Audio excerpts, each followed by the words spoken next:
Apa? Serius cakap ini antara controller bajet paling padu aku pernah try dari Mechanite G3 V2. Dalam kotak ni dia datang sekali dengan charging dock khas. Terus boleh letak dan charge je, tak payah cucuk wayar pun, plug and play je, terus on. Tengok design dia, sleek, minimal dan clean.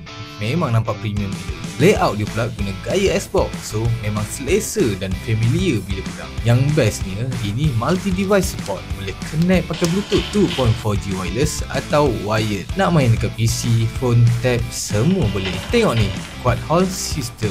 Dia bagi precision dan stability yang power. Rasa smooth je dan tak drift macam controller murah. Tambah pula 1000Hz cooling rate, memang low latency. Bateri dia tahan lama 1000mAh plus ada RGB light dan vibrate yang korang boleh custom mode dan level ikut cita rasa korang. Ini letak atas meja memang nampak estetik, cantik gila.